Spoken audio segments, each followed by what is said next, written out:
Howdy. Been a while since I've done one of these outdoorsman's kitchen videos, but I came up with something I thought was pretty good, so I thought I'd spring it on you all before I send the recipe in to the Fresh Chili Company, where I got some ingredients from, as you're going to see in a minute. This is basically what I call Southwest Porkchops. It's not unlike something you might find cooking fixing up on a chuck wagon, like Kent Rollins, for instance, all across him. These ingredients are a medium heat, but I'd say on the high side of medium. That's my take on it after using it for a couple of recipes. And you could just as easily use chops from a wild boar and this feral hogs, and really steering this towards that, because there's, just like many other states, they're in the southern part of Ohio now, and there's an open season and no bag limit. Cha-ching. We got a freezer coming in. I ordered it a month or so ago. It's going to take another month or two to get it. Everybody's buying them up, and now you gotta wait in line. Sign of the times, folks. But let's just get to it.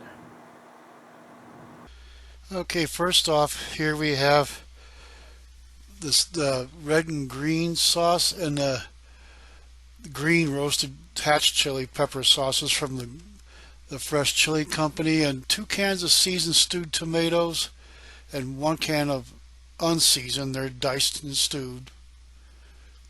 Here's a little close-up. It's like, I think it's like garlic, oregano, and salt. And here's what it looks like when you mix it all up. That's the sauce you're going to put on them. It's a little spicy. The stuff, as it sits there while you're working with everything else, soaks into the tomatoes. Here I sliced up a large side of medium onion and put it on the bottom of the pan. That's keep the chops from sticking and burning and all that. And here I've drizzled them with some olive oil to kind of help keep them from disappearing into the sauce. It's really good cooked up. And here is the red and green hatch chili powders and Himalayan peppercorns that are fresh ground to taste. Into about 3 well-rounded 1/4 cup scoops of flour. 2 would have probably been fine. And stir that up real good so it gets mixed up good and even, because that's what you're going to coat the chops with. They call it dredging. I put it in there and put it all over it, pat it down so it sticks good. And here's 4 of those large chops. From a wild boar, they'll be a little smaller unless you get one that's a couple 100 pounds, which is not uncommon. Those things get big. And here they are. I put a spoon of sauce on top of each onion, and then as I put the chops in, I put a spoon of sauce over them. And that's just showing you a representative sampling of them. There's actually 7 of them going in there, as you see here, when they just started to bubble on the stove. At a low to medium simmer, and about 1 hour and 20 minutes.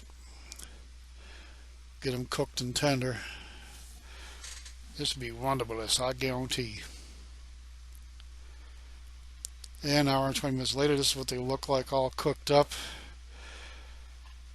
And there's plenty of sauce there. You can cook up a big pile of mashed taters, or Cook up 2 cups of long grain rice like basmati,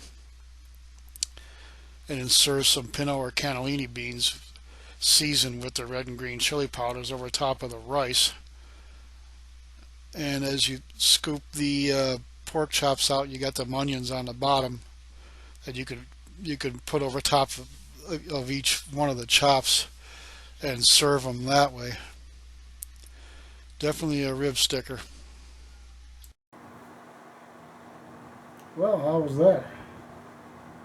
They're good, and with some a big pile of mashed potatoes or some a pile of long grain rice on the side, with maybe some pinto beans or cannellini beans, the white kidney beans, with some of the red and green chili powder cooked into them and served over top of the rice with all that sauce off the meat. Oh yeah,